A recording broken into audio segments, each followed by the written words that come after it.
Hey there, racing fans and retro game nerds. Welcome back to another episode of Informers Inc. You know the drill, Top 5 is back, and today we're firing up one of Sega's most misunderstood children, the Sega Saturn. Ah yes, the Saturn. Sega's shiny, complicated, expensive console that they shoved out the door early like an awkward teen at their first job interview. It may have flopped harder than a wet fish in North America, but man did it pump out some of the best arcade ports ever seen at the time. So buckle up, throw on your nostalgic seatbelt, and prepare to drift wildly through polygonal madness as we count down the top 5 racing games on the Sega Saturn. Kicking things off at number 5 is Highway 2000, or as I like to call it, Virtual Racer's younger, clunkier cousin who peaked in high school.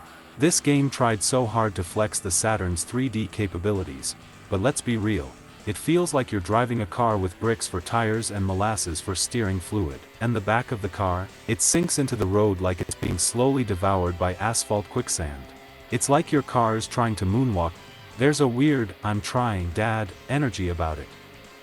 The controls are decent, the sense of speed is okay, but overall, it just didn't leave a skid mark on my heart. It was less highway to the danger zone and more highway to boredomville.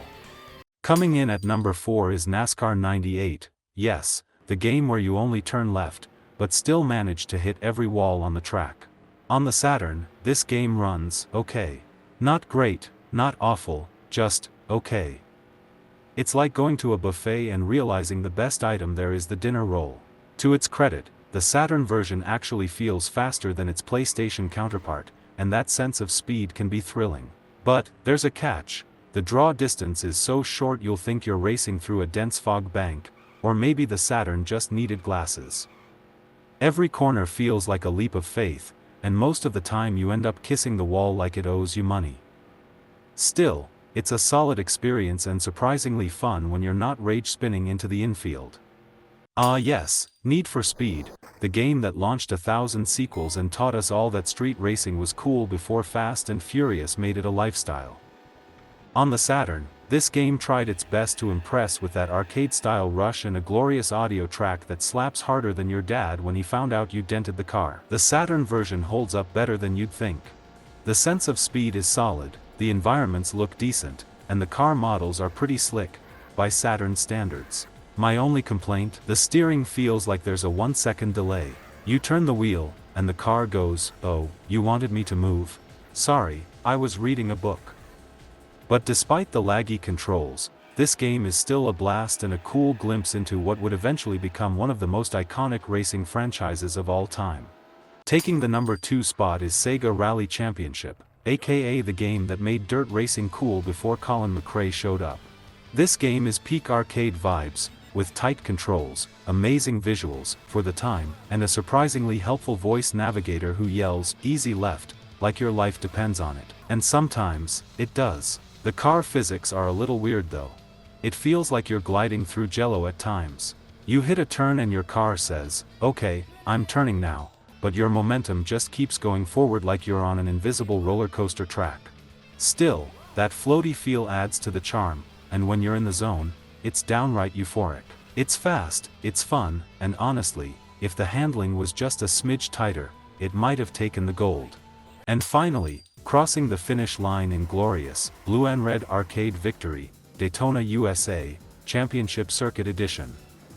This game is Sega's crown jewel of racing on the Saturn, basically the Fast and Furious of the Saturn library, minus the family memes and flying submarines. The first Daytona was iconic, but let's face it, it handled like a shopping cart with a broken wheel. Championship Edition, though, smooth as butter on a hot summer day. The controls are tighter, the graphics are sharper, and the draw distance doesn't make you feel like you're driving through a heavy fog advisory. Everything just clicks here. This is the game that screams arcade racing perfection on the Saturn. You've got wild tracks, ridiculous drifting, and a soundtrack that straight up lives rent-free in my head. So there you have it, my top 5 Sega Saturn racing games. Did I nail it? Did I completely mess it up and offend your childhood memories? Either way, let me know down in the comments what your personal Saturn favorites are, or if you'd swap anything on my list. I read everything, even the angry ones that say, "You forgot Sega Touring Car." And hey, if you enjoyed the video, be sure to like, subscribe, and smash that notification bell like it owes you quarters at the arcade. I've got more retro goodness coming your way every week, so don't miss out. Until next time, keep your engines running and your polygons low. Peace out.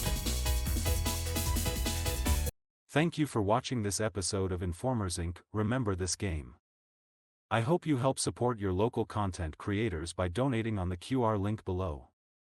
Also, hit the subscribe and hit the bell. And once again, thanks.